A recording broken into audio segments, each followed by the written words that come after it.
There's a reason you've come across this video right now. It's not by accident, and it's certainly not coincidence. Something deep within you, whether it's a quiet whisper or a loud call, has been searching for answers that logic alone can't provide. You've probably felt it. That subtle pull, that strange inner knowing that something greater is unfolding behind the ordinary scenes of your life. And now, here you are, as though something summoned you. The timing isn't just convenient. It's exact. What you're about to hear isn't meant for everyone. These are sacred insights, hidden in plain words. Truths concealed until your inner state becomes prepared to receive them. This isn't just another way to explain reality. It's a key, a reflection, a signal that you've reached a threshold most people never even realize exists. The doorway stands open. Whether you walk through it is now entirely up to you. Not every open eye sees the same reality. Reality has layers, hidden not by secrecy but by frequency. Vibration is the filter. Consciousness doesn't kick doors open. It gently tunes into new dimensions of truth when it's prepared. You might read a book 100 times and then, on the 101st, the words ignite with meaning. What changed? Not the book. You did. This evolution doesn't arrive through age or degrees. It happens through inner alignment. Pain, when digested, turns into wisdom. Confusion, when faced, becomes clarity. And it's in this quiet transformation that your perception shifts. The fog lifts, not by chasing more, but by releasing what clouds your view. The sacred doesn't hide to be elusive. It hides to protect. Think of it like adjusting your spiritual vision in a darkened room. The longer you sit with silence, discomfort, and uncertainty, the sharper the unseen becomes. A truth may have been living quietly in your life for years, waiting for the day you slow down enough to feel it. It's in those soft, still moments when the world quiets and the pretending stops that truth finally answers. Most people try to shortcut this process. They chase teachers, devour courses, demand signs from the universe. But consciousness isn't triggered by demand. It answers to readiness. Growth isn't about gathering more knowledge. It's about clearing the internal noise. A quiet mind becomes a mirror, and that's when you begin to perceive what was always there. You don't climb toward truth by stacking ladders. You descend into yourself.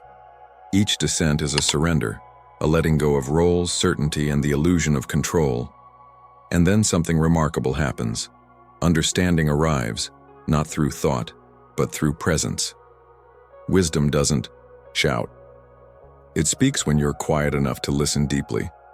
A clear sign that you're ready for a higher truth is when the old explanations stop making sense. What once comforted you now feels hollow. What once fit now feels restrictive. This isn't a crisis, it's a threshold. Growth doesn't usually announce itself with fireworks. It arrives as a sigh, a silence, or the sudden realization that pretending no longer works. In every ancient mystery school, wisdom was only granted to seekers who had purified themselves, who had become fit vessels for truth.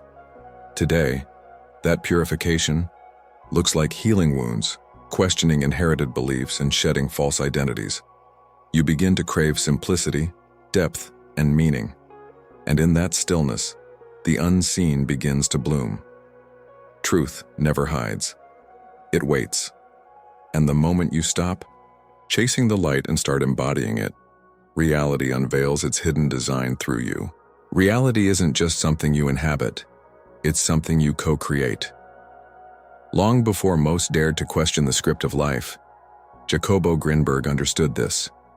To him, the physical world wasn't a fixed, objective place.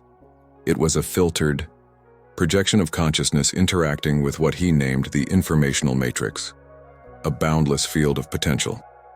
This matrix shifts and bends in response to your inner state.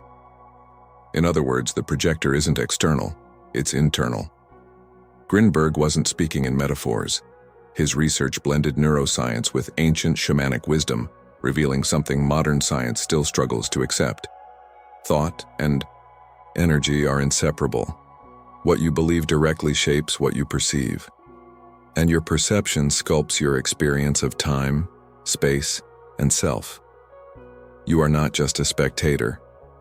You are the sculptor shaping the very ground you walk upon. Each thought is a brushstroke on the canvas of this matrix. If your inner landscape is filled with fear, doubt, or unworthiness, life mirrors that back, sometimes gently, sometimes painfully. But when your inner narrative shifts toward curiosity, presence, and acceptance, your external world shifts as, well, the matrix isn't rewarding or punishing, it's reflecting. Modern culture has conditioned us to outsource truth, to experts, to systems, to screens. Grinberg flipped that idea upside down. He taught that direct experience, shaped by inner silence and mindful awareness, is the most valid way to truly know. His mysterious disappearance still puzzles many, but maybe it wasn't a disappearance at all. Maybe it was a crossing. Think about déjà vu, or meeting someone and instantly feeling like you've known them forever. These aren't accidents. They're echoes, ripples in the matrix, responding to your frequency. Grinberg believed that the more aligned and coherent your energy becomes, the more the universe starts arranging itself to meet your soul's design. Life stops feeling random, it becomes responsive. This might seem overwhelming until you realize it's actually empowering. You're not a victim of the world around you. You are the tuning fork. Shift your internal state and the frequency of your life begins to shift with it. Start simple. Feed your mind beauty. Fill your heart with gratitude. Gift your body moments of stillness. The matrix responds. Grinberg's theory doesn't ask for belief, it invites experimentation. Meditate with intention. Speak your day into existence. Notice how the world reacts when you show up centered and clear. Small inner shifts echo loudly across this energetic web. Every choice, every thought, is like input code, and the matrix decodes it with startling precision. The deeper your understanding that reality is flexible, the more seriously you begin treating your thoughts, not as background noise but as sacred architecture. Ever walked into a room and felt the energy before a word was spoken? That's not coincidence, that's resonance. What surrounds you isn't just scenery, it's feedback. The chaos or calm you experience, the people you attract, the situations that repeat, all of it is information, telling the story of your inner landscape. Life doesn't speak in words, it speaks in energy. And most people avoid this truth because it requires radical ownership. If life feels harsh, maybe it's reflecting the battles within. If it feels empty, perhaps it's mirroring an untended heart. This isn't blame, it's revelation. You can't change a mirror by scratching the reflection. You change it by tending to the one who's looking. Reality behaves like a living dream, constantly adjusting to your state of being. Ever notice how when you feel grateful, more reasons to be grateful seem to appear? Or how a sour mood colors even the kindest gesture as suspicious? This isn't magic, it's alignment. Your internal state filters every experience. Change the filter, and the story rewrites itself. Some call this manifestation, others call it projection. But let's go deeper. The world doesn't only mirror what you think, it reflects what you deeply believe you deserve. And those beliefs often hide in the shadows, unspoken rules absorbed. In childhood, wounds disguised by success, guilt carried silently. These unseen patterns quietly author the script of your life. Want to change your reality? Start with micro shifts. Instead of forcing outcomes, observe your reactions. Notice who drains your energy and who expands it.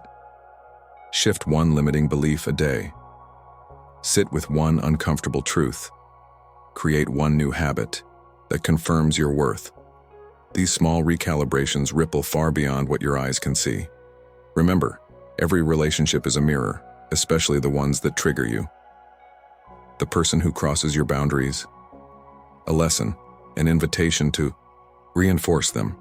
The one who doesn't recognize your worth, a signal for you to see it yourself. The friend who fades as you grow, proof that you've outgrown who you were when they met you.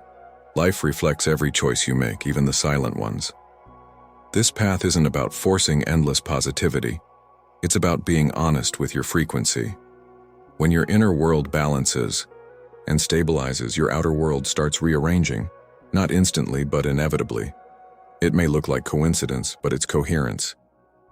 And when you finally see yourself clearly, the world reflects it back, not because it changed, but because you did. Some truths don't hide, they wait. They linger patiently, just beyond the fog of assumptions, fear, and conditioning. These veils aren't made of fabric or fantasy. They're woven from old wounds, beliefs we've inherited, and stories we never questioned. They filter reality, making the extraordinary seem ordinary. And they dissolve not by force, but by presence. Every time you pause before reacting, question an automatic thought, or sit with discomfort instead of escaping it, a thread loosens. It's not glamorous, it's not easy, but it's sacred, because in those quiet unravelings, vision sharpens. Sometimes the first veil is emotional, a defense you mistook for personality, a fear disguised as logic. When you trace the root of your triggers instead of defending them, clarity emerges. That argument wasn't about the dishes, it was about feeling unseen. That impatience wasn't ambition, it was insecurity dressed as drive. Other veils are intellectual, they sound like certainty. This is just how the world is. People never change. It's too late for me. These thoughts may pass for wisdom, but they are actually cages. You don't break them by arguing. You break them by living something new, a moment of stillness that brushes eternity, a synchronicity too precise to ignore, a dream that feels like guidance. There are also cultural veils, scripts handed down, never questioned. What success means, what's normal, how much joy is allowed. These invisible rules shape entire generations. And yet when one person wakes up and dares to ask, but what if this isn't true? An entire ancestral line begins to stir. Liberation isn't loud, it's contagious. And as these veils fall, the world starts feeling thinner, not fragile, but transparent. Suddenly you begin to notice guidance in a song, wisdom in a stranger's glance, answers in quiet moments. Life becomes less mechanical, more alive. The more mythic it feels, the clearer it becomes. The veil wasn't just around you, it was you. A temporary self now dissolving into something far more real. This is why healing isn't optional if you truly wish to see. Every wound left unattended becomes a haze that clouds perception. You don't need to erase every scar, but you must allow yourself to feel them. Only then can the light pass through, unobstructed. True clarity isn't simply understanding.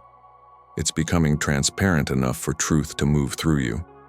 Eventually, you realize every layer shed was never a loss, but a revealing of who you've always truly been. You notice the clock, 11:11. A feather drifts onto your path. A stranger utters exactly the words you needed to hear. These aren't charming coincidences. They're coded signals from the unseen.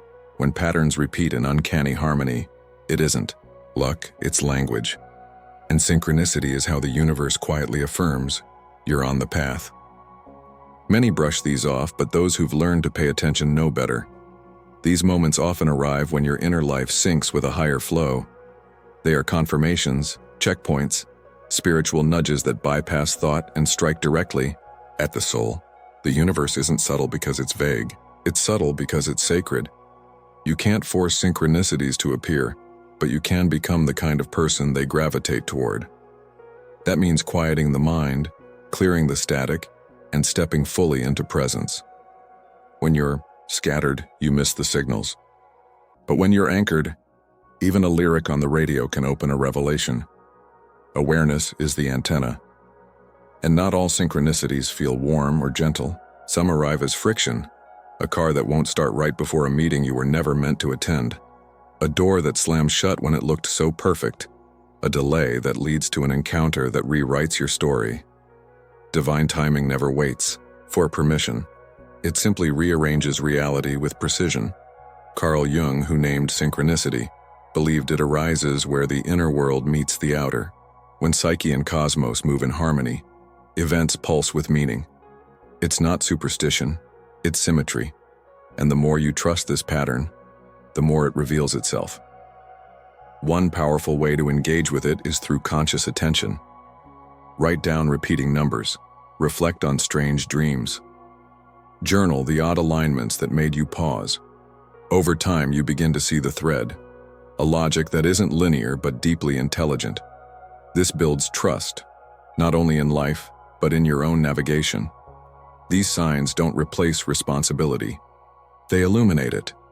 Synchronicities won't do the work for you. They simply show you which way the current is flowing. Your job is to paddle with it, not against it. When you move with what's trying to unfold, life starts to play like a well-tuned melody. And when you stop doubting those moments that stir your heart, the universe stops whispering and starts speaking. You've felt it before. That quiet certainty that bypasses logic but feels absolutely right. Intuition isn't imagination. It isn't luck. It's the voice beneath the noise. It speaks softly, not because it's unsure, but because it trusts you'll quiet yourself enough to hear it. And when you do, the chaos of life starts organizing into coherence. Presence is the key. You don't access intuition by thinking harder. You access it by becoming fully present. The more rooted you are in this moment, the louder your inner guidance becomes. Time stretches, colors sharpen, and suddenly, what once felt like a whisper feels like a lighthouse. Modern life dampens this signal. Too many tabs open, too many distractions pulling us outward. But when you unplug from the noise and return to breath, to body, to stillness, you begin to hear again. A sensation in the gut, a pull in the chest, a soft yes or not yet, a voice without words. You don't need to frame this as mysticism. It's as real as hunger, just harder to measure. Animals live by it, children trust it, ancient initiates spent lifetimes honing it. And you remember it every time you just knew something was right, or terribly wrong, without knowing why. The more you follow this compass, the sharper it becomes. It won't always lead you toward ease, but it will lead you to truth. Sometimes it whispers, wait, when the ego wants to rush. Sometimes it nudges towards something your mind isn't yet prepared to desire. But it never betrays. Only we betray it by ignoring or overriding it. Practices that refine intuition are often disarmingly simple.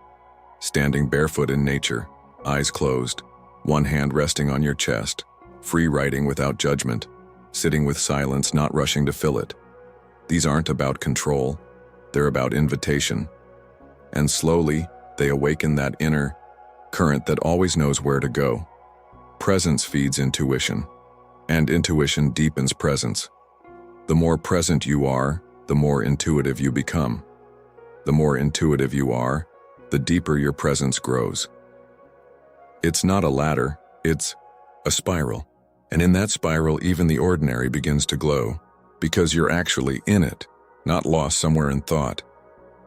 Imagine the universe as a vast echo chamber. Every thought, every feeling, every belief sends a frequency outward, and life mirrors it back. It doesn't punish or reward. It simply reflects.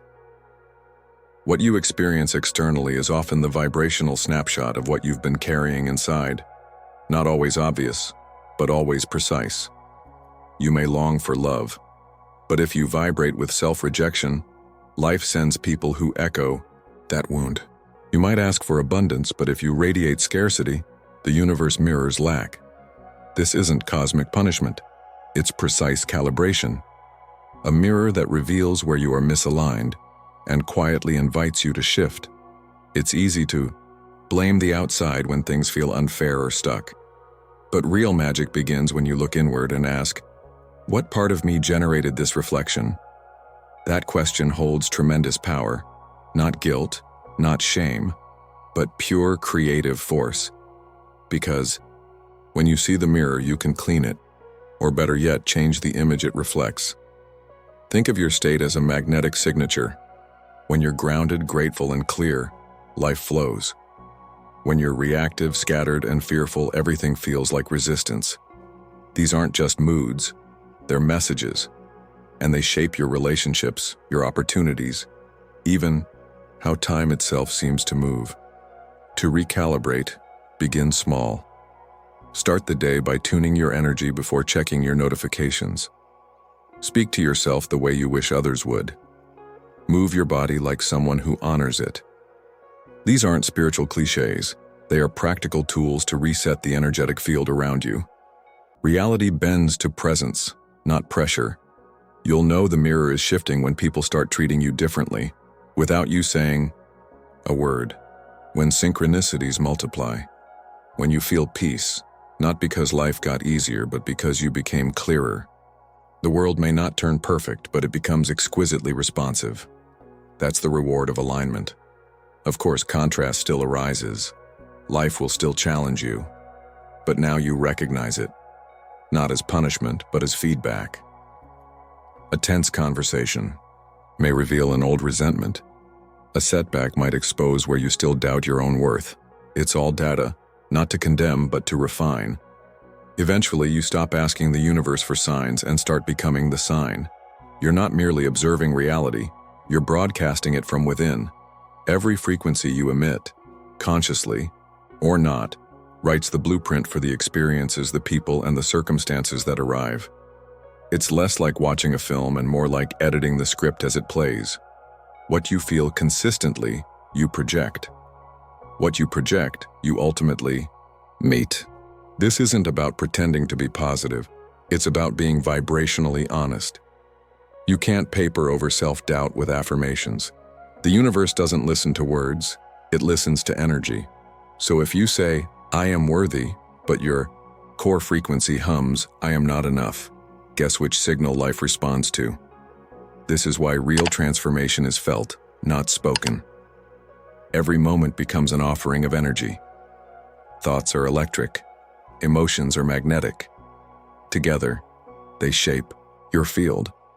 This is the metaphysical engine behind reality creation. Most people focus only on thoughts.